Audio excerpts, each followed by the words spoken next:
हम तो तुम्हें पनिशमेंट भी नहीं दे रहे, हम बोल रहे एग्जाम नहीं संभाला जाता तो छोड़ दो। अपना हक मांगने के लिए, जस्टिस मांगने के लिए और इस देश का एजुकेशन सिस्टम चेंज करने के लिए हमें रास्ते पे उतरना पड़ेगा। अगर हम नहीं पूछेंगे तो कौन पूछेगा? क्योंकि देखो तीसरा कौन है? मिडिल क्लास, जो पूंजीवादी हैं, जिनके पेट भरे, उनको इतना फर्क नहीं पड़ रहा है, वो तो सरकार के साथ मिल बांट के खुश हैं। अरे कशाचा तुम्ही विकास करताय हेच आम्हाला कळत नाहीये। प्रत्येक एक आई म्हणून आक्रोश आहे आमच्या मनामध्ये, आम्ही बोलू शकत नव्हतो, पण आज ही संधी मिळालेली आहे आणि ही बोलायची संधी आहे की ही यांची जी तानाशाही, यांची जी दडपशाही ही मोडून काढलीच पाहिजे। इथे आज जर त्या धर्मेंद्र प्रधाननी राजीनामा दिला नाही तर पुढच्या टायमाला आम्ही नवी मुंबईत सगळ्यात मोठा मोर्चा काढू। नमस्कार मित्रांनो, मी सध्या आहे नवी मुंबईतील वाशी या ठिकाणी आणि या वाशी या ठिकाणी मिनी शिशोर येथे जो काही कॅन्डल मार्च मोर्चा झालेला आहे, या मोर्चा प्रकरणी जे काही आपले ऑर्गनायझर्स आहेत ते आपल्यासोबत आहेत। कार्तिक, काय सांगाल तुम्ही? इतक्या मोठ्या प्रमाणात विद्यार्थी उपस्थित होते आणि जे काही युथ आहे इतक्या मोठ्या प्रमाणात तिथे उपस्थित आपल्याला पाहायला मिळाले। असं सर्वांना सर्वात प्रथम जय महाराष्ट्र। आता कसं आहे की यापूर्वी खूप लोक आलेले आणि अनेक पक्षाचे लोक आलेले, याच्यामध्ये कसं नॉन पॉलिटिकल होता, याच्यामध्ये राजकारण काय पण नाही। लोक आले, लोकांनी एवढा सहयोग दिला, सपोर्ट दिला आपल्याला, हे खूप महत्वाचं होतं आणि कोणालाही काही त्रास नाही झाला। एकदम पीसफुल कॅन्डल मार्च होता हे आणि आपले मित्रबंधू आहे अर्शलन म्हणून, त्यांनी ऑर्गनाईज केलेला, पण त्याला थोडा सपोर्ट पाहिजे होता, तरी त्यासाठी त्यांनी मला रिच आउट केलेला। त्यानंतर मी एक व्हिडिओ टाकलेला, मला नव्हता माहिती की एवढा त्याला प्रतिसाद भेटेल आणि एवढा लोक येणार, एवढा मोठ्या संख्येमध्ये येणार, तर ते झालं आणि तुम्ही बघितलं असेल आज पूर्ण वाशी भरलेली मिनी शिशोरचा हे पूर्ण लाईन। तर आमचं म्हणणं हेच आहे की ते स्टुडंटचं डिमांड आहे ते योग्य आहे आणि याच कुठल्याही प्रकारचं राजकारण नाही केलं पाहिजे। आणि माझ्यामध्ये खूप लोक प्रोपागेंडा, IT सेलवाले इकडून तिकडून लोकांना पैसे देऊन याच्या विरोधात बोला, असं वगैरे खूप चालू आहे प्रकरण। तर आपल्याला सर्वात पहिला मी तुमच्या वडिलांना, तुमच्या फॅमिलीला बोलेल की त्यांना त्यांचा न्यूज बघणं बंद करा आणि त्यांना इंस्टाग्राम डाउनलोड करून द्या आणि त्याच्यामध्ये त्यांना माहिती पडणार की real reporting, real problem on ground मध्ये काय चालू। आज आपण पण या मोर्चामध्ये ऑर्गनायझर्स म्हणून आहात, काय सांगाल ज्या पद्धतीने विद्यार्थ्यांची प्रतिसाद ज्या पद्धतीने लाभलेला आहे या कॅन्डल मार्च मोर्चाला? आम्ही तर सदैव जे आमचे स्टुडंट आहेत आणि आमची जी यंग पिढी आहे आणि मी स्वतः यंग पिढीच आहे, सपोर्ट करणार मरेपर्यंत। आणि बोलतात ना, छत्रपती शिवाजी महाराजांनी आम्हाला एकच शिकवलंय, कुठं कधी चुकायचं नाही। आणि डॉक्टर बाबासाहेबांचे विचार म्हणजे सर्वात मोठे, त्यांच्या संविधानामुळे आम्ही आज या ठिकाणी एवढा मोठा प्रोटेस्ट केलेला आहे। आणि इथे आज जर त्या धर्मेंद्र प्रधाननी राजीनामा दिला नाही तर पुढच्या टायमाला आम्ही नवी मुंबईत सगळ्यात मोठा मोर्चा काढू आणि ते पण खारघरच्या ग्राउंडला। रिएक्शन घेणार आहोत, प्रश्न नाही, डायरेक्ट रैपिड फायर असणार आहे। मैं आपको डायरेक्ट माइक दे रहा हूँ, आपको जो है आप बोल सकते हो। हाँ ठीक है, तो जो लोग बोल रहे हैं, जो लोग बोल रहे हैं कि अरे ये तो 10वीं फेल है, अरे ये तो JEE के है, अरे ये तो MBA के है, ये नीट प्रोटेस्ट में क्यों आ रहे हैं? ये लोग एंटी नेशनल है। मैं रिमाइंड करती हूँ, जब दांत का डॉक्टर दिखाने जाते हो तो डरते हो कि अरे भाई डॉक्टर कैसा होगा, हमारा दांत ठीक करेगा कि नहीं, हमें पेन होगा। आज से 10 साल बाद जब तुम हॉस्पिटल जाओगे तुम्हें नीट स्कैम वाले डॉक्टर दिखेंगे। वो नीट स्कैम वाले डॉक्टर तुम्हारे क्या हालत करेंगे, जो रैंक बेचते हैं। ये सिर्फ करप्शन की वजह से हो रहा है। हम तो तुम्हें पनिशमेंट भी नहीं दे रहे, हम बोल रहे एग्जाम नहीं संभाला जाता तो छोड़ दो। अगर हम पनिशमेंट पे आ गए तो बेकार होगा। 2 मिनिटाचं मौन करायचंय। 1 2 3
लेके आए हो, तो मेन मैं आपको बताऊंगा, ये जो आंदोलन अभी यहाँ पे जो चल रहा है वो शांति के मार्ग से चल रहा है, हम मान्य करते। लेकिन जो देश भर में जो शुरू है तो उनको आप क्या बताएंगे कि किस प्रकार से आंदोलन होना चाहिए, और इन शॉर्ट की जो लीगल जो संविधान है उसके अनुसार से आपको स्टूडेंट्स को आप क्या बोलेंगे, क्या प्रोटेस्ट करेंगे? देखिए, जो संविधान में लिखा है इस पे जस्टिस पीसफुल तरह से आर्टिकल 21 में we have fundamental rights to hold protest and to exercise our right. So we are doing everything under the constitution. We are exercising our rights only. And what happened on 20th July? On 20th July, by the Delhi police, they brutally beaten up the students there for holding a protest. It is very inhumane, and we condemn it. And I have come here to extend my support, full support to CJP. आपण आंदोलन करतोय. देशाचे जे समजा आंदोलन चाललेत मुंबई महाराष्ट्रामध्ये तिथे दंगल उसळतात. तुमच्या दृष्टीने तुम्ही काय सांगा, स्टुडंट्स आहे तुमचं काय प्रोटेस्ट आहे? सी आमचा प्रोटेस्ट आणि आमची मागणी एकच आहे की ज्या 20 मुलांचा जीव गेला त्यांना जस्टिस मिळावं, आणि जे दिल्लीमध्ये जंतर मंतरला जो लाठीचार्ज झालाय आमच्याच युवकांवरती, आमच्या बहिणी भावंडांवरती, त्यांचा सुद्धा आज आम्ही इथे जस्टिस मागत आहोत. आणि एकच मागणी आहे की ह्या देशाच्या शिक्षण मंत्र्यांनी म्हणजे धर्मेंद्र प्रधानने राजीनामा द्यावा आणि मुळात पंतप्रधान मोदींनी पूर्ण युवकांची आणि विद्यार्थ्यांची माफी मागावी. आणि आज नवी मुंबईचा मला अभिमान आहे, कारण नवी मुंबईचा एकूण एक युवक शांततेच्या मार्गाने इथे प्रोटेस्ट करतोय. अजिबात अशांतता नाहीये, अजिबात गोंधळ नाहीये, आणि ही शांतता जी आहे तीच मोदी सरकारला सत्ता बाहेर काढेल. फक्त युथच नाही, आपल्याला सिनियर सिटीजन्स पण या मोर्चामध्ये पाहायला मिळतात, कारण त्यांची पण मुलं आहेत, ते पण शिकत आहेत. आणि अशा पद्धतीने जे काही आपल्या भारत देशात जे काही पद्धतीने एज्युकेशन ज्या लेवलला गेलेलं आहे, त्यामुळे अनेक ठिकाणी सिटीजन्स पण पाहायला मिळतात, त्याही मोर्चाला आपल्याला पाहायला मिळतात. क्या बताएंगे आप इस मोर्चा में आप भी शामिल हो गए? मुझे तो बहुत अच्छा लग रहा है कि बच्चे अभी बाहर आ रहे हैं. देखो ये सब में बहुत ज्यादा था कि कहाँ बोले, किसको बोले, क्योंकि ये सरकार ने सबको इतना दबा रखा है कि जो भी अकाउंटेबिलिटी मांगता है ना उसको चुप करा देते हैं. सोनम वांगचुक सर को भी देखो इन्होंने जेल में डाल दिया. तो अब क्या है, अब सिर्फ नीट पेपर लीक की बात नहीं है. नीट पेपर लीक, एजुकेशन सिस्टम ही पूरा सड़ गया है. अब RT इन्होंने शुरू किया था, राइट टू एजुकेशन. एटलीस्ट उसमें कुछ बच्चे जा पा रहे थे, सभी स्कूल नहीं दे रहे थे अवॉइड, फिर वो भी बंद कर दिया 2 साल से. जो है उनको 8 से कंटिन्यू नहीं कर रहे हैं. तो अकाउंटेबिलिटी नहीं है, कोई जवाबदारी नहीं है. देखो हमारे जो फ्रीडम फाइटर्स थे 47 के पहले जिन्होंने लड़ाई लड़ी, क्या इस दिन के लिए लड़ी? आप सड़कों की हालत देखिए. ये कहते हैं 7,000 करोड़, 15,000 करोड़ बनने से पहले टूट रही है या बनने के 1 महीने में टूट रही है. किसको पूछें? किसी को पूछने जाओ तो जेल में डाल दो. एंटी नेशनल, अपने देश के लिए बोलना एंटी नेशनल कब से हो गया? अगर हम नहीं पूछेंगे तो कौन पूछेगा? क्योंकि देखो तीसरा कौन है? मिडिल क्लास, जो पूंजीवादी हैं, जिनके पेट भरे उनको उतना फर्क नहीं पड़ रहा है, वो तो सरकार के साथ मिल बांट के खुश हैं. तो ये एक नीट पेपर की बात नहीं है. हर क्षेत्र में आप देखिए, एजुकेशन हो चाहे इंफ्रास्ट्रक्चर हो, हॉस्पिटल देखिए आप क्या कंडीशन है. अच्छा स्कूल बंद कर दिए, आप बताइए कौन सा देश प्रगति करेगा जहाँ स्कूल बंद हो जाएंगे? आज बिहार में इतना हुआ क्यों हुआ? लोगों में इतना आक्रोश क्यों है? वो पढ़ना चाहते हैं, पढ़ने नहीं मिल रहा. सब छोड़िए, आप फॉरेस्ट काट रहे हैं क्यों?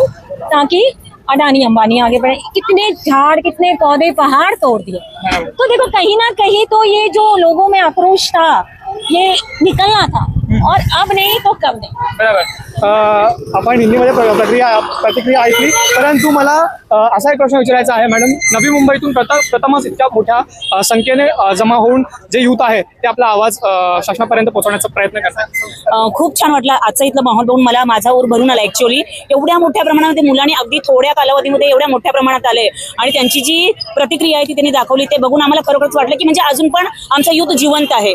आणि ह्या सरकारच्या विरोधामध्ये हे केलंच पाहिजे होतं. त्यांचा जो अत्याचार आहे तो खूप वाढलेला आहे. फक्त नीट पेपरच असं नाहीये, ज्या शाळा बंद केल्या जातात दररोज, गोरगरिबांची मुलं कुठं शिकायची, हा सर्वात मोठा प्रश्न आहे. वॉटर मीटर गटर आपण पहिला म्हणत होतो, परंतु आता सध्या पण ती स्थिती आहे. रोज एवढे करोडो रुपयाने आम्ही रस्ते बांधलोय, आम्ही विकास केलं. अरे कशाचा तुम्ही विकास करता हेच आम्हाला कळत नाहीये. प्रत्येक एक आई म्हणून आक्रोश आहे आमच्या मनामध्ये. आम्ही बोलू शकत नव्हतो, पण आज ही संधी मिळालेली आहे, आणि ही बोलायची संधी आहे की ही यांची जी तानाशाही, यांची जी दडपशाही ही मोडून काढलीच पाहिजे. आणि आम्हाला सर्वांना, मुलांना, आम्ही पालक म्हणून आम्हाला न्याय हा मिळालाच पाहिजे. आम्ही जीवाचं रान करून मुलांना शिकवतोय. जर मुलांना न्यायच मिळत नसेल तर काय उपयोग आहे? कालची दिल्लीची घटना बघून अक्षरशः वाईट वाटत होतं, डोळ्यातनं पाणी येत होतं आम्हाला. आणि आज हा माहोल नवी मुंबईमध्ये पहिल्यांदा घडलाय. बट जर धर्मेंद्र प्रधानांनी राजीनामा नाही दिला, सरकार जर या गोष्टीची दखल नाही घेतली, तर असंच पुन्हा पुन्हा हे होत राहणार, आणि एक दिवस त्यांना नक्कीच राजीनामा द्यावा लागेल. मी या ठिकाणी सांगू इच्छिते एक पालक म्हणून. निहत्थे लोगों पे कैसे बोलो, निहत्थे लोगों पे कैसे जाके ये तो अंग्रेज भी नहीं कर रहे. ये जलियांवाला बाग नहीं याद आ गया? जो देखा लड़की के ऊपर बैठ के उसको 4 पुलिस वाले मार रहे हैं. अरे बच्चे हैं, वो कल का भविष्य है. के ऊपर बैठ के तो बताइए, इनकी नारी शक्ति वंदना बोलते हैं, और महिला की छाती के ऊपर बैठकर उनको मारते हैं, पीछे से डंडी घुसाते हैं. ये कौन सी बात है नारी शक्ति? लाडली बहन बोल के 1500 रुपए देते हैं, और दूसरी तरफ ये करते हैं. इनकी ये दुटप्पीपना जो है ये अभी नहीं चलेगी. बहुत हो गया है. विदेशों में मजे से रह रहे हैं, अपने बच्चों को प्री प्राइमरी के लिए 4-4, 5-5 लाख रुपए साल का। आप देखिए 80% नवी मुंबई में भी स्कूल है ना, प्रशांत ठाकुर के इंस्टीट्यूट्स हैं, आरएफ नाइक के हैं, यशवंत राव चौहान है, डीवाई पाटिल है। सबसे पहले तो पॉलिटिशियंस की स्कूल और इंस्टीट्यूशन बंद करके गवर्नमेंट स्कूल करो, सारे गवर्नमेंट एम्प्लॉइज को कंपलसरी करो, हर मिनिस्टर का बेटा वहीं पढ़ेगा। अरे टीचर लोगों की हालत आज क्या हो गई है, उनको कौन कौन से काम लगा रहे हैं। टीचर का काम होता है बच्चों को पढ़ाना, लेकिन हम लोगों को कुछ भी काम लगाते हैं। और ये जो प्राइवेट स्कूल वाले हैं उनका तो घर का ही स्कूल है ऐसा लग रहा है, उनके सब काम हमें करवाते हैं। ये कौन सा सिस्टम है? ये जो बड़े बड़े लोग हैं उनका ही चल रहे हैं, उनके बच्चे तो पढ़ लिख के बाहर जा रहे हैं, लेकिन हमारे जैसे गरीब बच्चे कहाँ जाएंगे? हम क्या करेंगे और किसके और हम लोग देखेंगे? ये हमारे सामने बहुत बड़ा प्रश्न चिन्ह था। लेकिन आज का ये माहौल देखकर हमें लग रहा है की हमारा यूथ जाग गया है और आगे भी ऐसे ही करना चाहिए। बस मैं इतना ही चाहती हूँ। तर आपण बघितलं आक्रमक भूमिका आहे, अनेक वेदना मनामध्ये साठलेल्या आहेत आणि सिनियर सिटीजन्स रस्त्यावर उतरलेले आहेत, विद्यार्थी मोठ्या संख्येने उतरलेले आहेत। नवी मुंबईतील खूप मोठा आपल्याला इकडे आंदोलन कॅन्डल मार्च म्हणू शकतो आपण, प्रोटेस्ट जे आहे ते झालेलं पाहायला मिळेल। कॅमेरामॅन प्रज्वत मुळे ओमकार धन्यवाद।